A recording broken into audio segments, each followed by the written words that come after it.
How can this be? Inflation is actually down, but yet gold and silver are up? What gives? This seems backwards. Well, I'll explain exactly why this is occurring as we explore.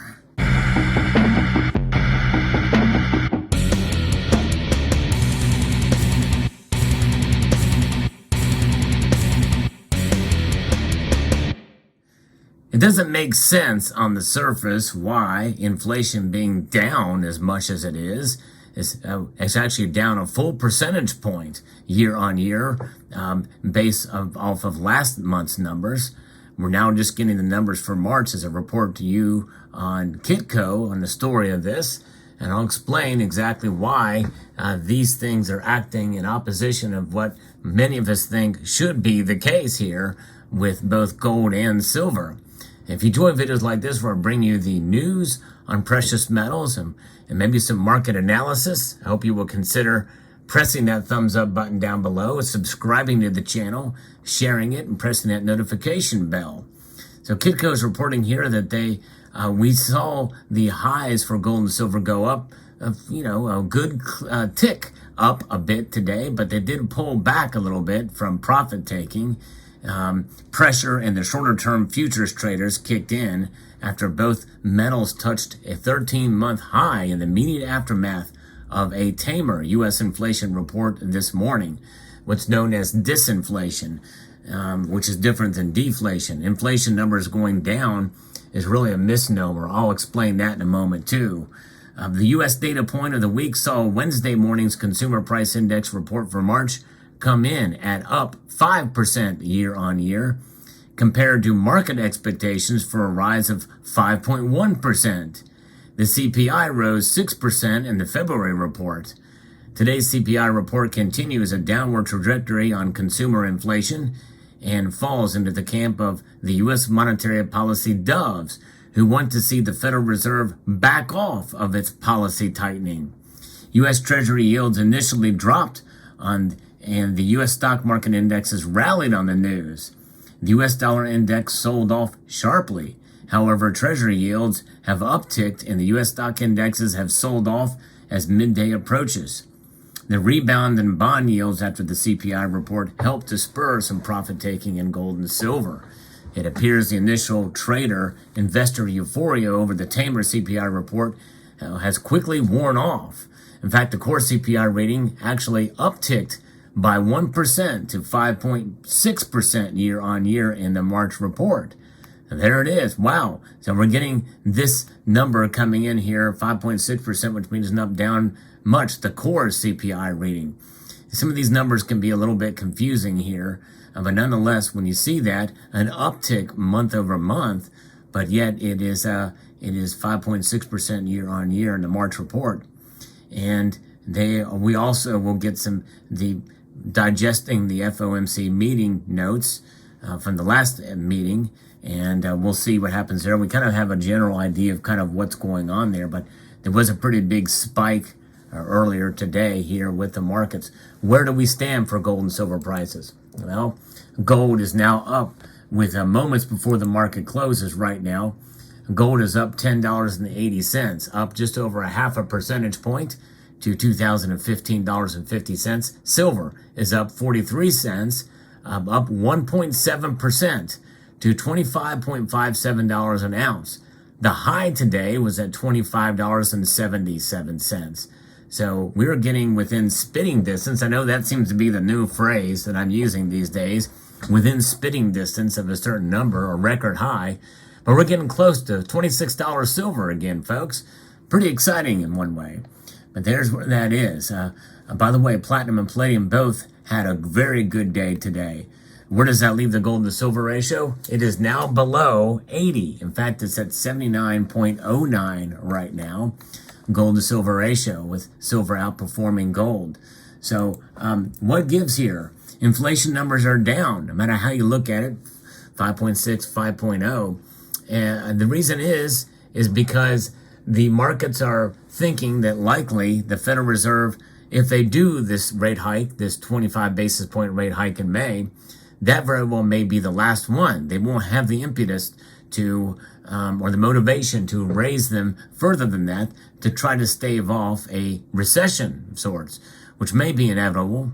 Sometimes when they make these moves, it takes several months for the markets to fully digest. And of course, we also have GDP numbers, more employment numbers, which I think probably the Federal Reserve understands that these numbers have a nuance to them. And when you look at the health of the jobs market, it's not all that great, even though the numbers may tick up because a lot of that is government jobs. And we also see other indicators as well that are playing, but largely it is going to be based off of the dollar index. And what the Federal Reserve has done by tightening these markets, or tightening the monetary supply by raising interest rates, pulling that money back in, not printing anymore, tends to strengthen the dollar.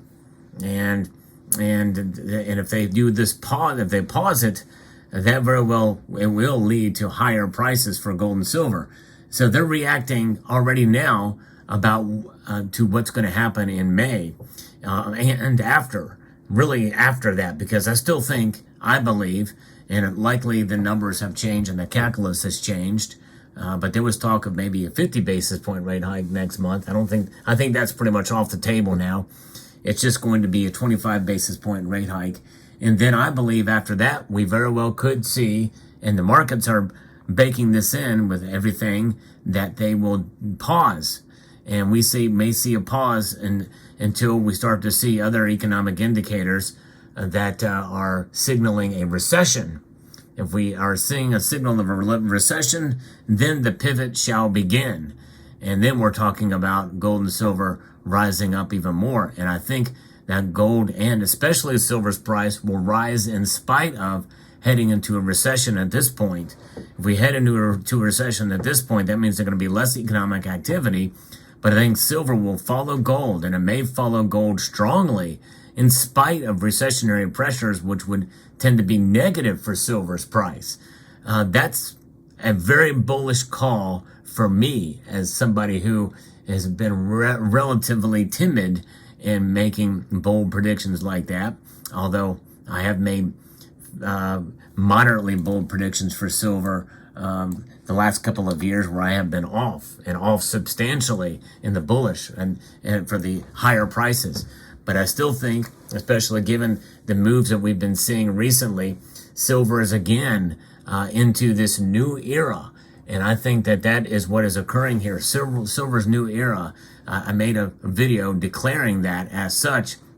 And I believe what we're seeing with the price now is bearing that out to be at least true for the short term until it changes dramatically. Now, again, anything is possible tomorrow, the next day, and into next week.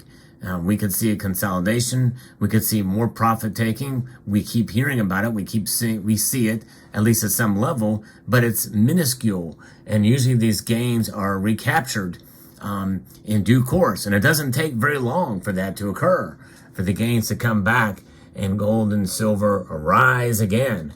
And that's what we are witnessing today with the increase in gold and silver prices. So there's where we have it. Inflation numbers out, and it's less than it's better than expected. But then again, it's kind of understanding this core CPI reading, which I guess is different than the overall.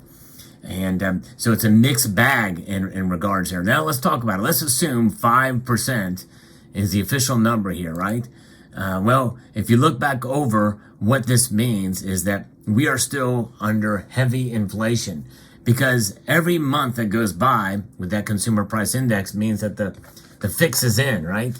And what does that mean? This dollar here, if something has gone up, last month was 6%, that was stacked on top of the previous report, which was, whatever number you want to say, if it was let's say 8% the following year, that's 14% over the last 2 years. Inflation, 14% inflation over the last 2 years over year. So what are we seeing now? Well, we are at the cusp of 1 year, almost a couple of months away from 1 year of the highest inflation we've seen in 40 years, 9.1%. Where was it a year ago today? It was at 8.3%. So you stack 5 on top of 8.3, and there you go, 13.3. 13.3. So really, we're still experiencing, even though we're experiencing disinflation, it is increased inflation from on top of the prior numbers. And that is where we are at. That's why the dollar has lost over 98% of its value since 1913, since the Federal Reserve Act in December of that year. So these numbers, even though it's nice to see that the rate of inflation is falling, inflation itself is still there. And though, a big 1% drop is good news on the surface, but even if we get back down to 2% to the target, and that could happen. That very well could happen the next reports here. We'll see the next month. If that does occur, that's still 2% on top of 8.6% or 9.1%. So 2% on top of 9.1% is still 11.1%. But I doubt it's going to go down that much in the next couple. We'll see. Because it's been a very modest drops until recently. And who knows, there could be chefs at the cookbook of the club that are making their trickery known, possibly. You never know. I say that because, the government agencies, the 3-letter agencies, the BLS, which is not supposed to be partisan, we found out many of these institutions have become partisan. So anyways, we'll see. And we are heading into a presidential election next year. So everybody wants everything to be fine for the incumbent. We'll see how it plays out. But nonetheless, there's where things are now. And gold and silver are still up. And that is why, I think looking at the overall picture here, there's still a lot of economic uncertainty out there. And that's going to continue. Geopolitical uncertainty, Federal Reserve pausing, likely, gauging the possibility of a pivot in due course, and whether we'll cut rates, and then gold and silver will continue to go up. Let me know what your thoughts are in the comment section below. I'd like to extend a multitude of gratitude to you all for taking the time to watch, and encourage you to please rate, share, comment, and subscribe.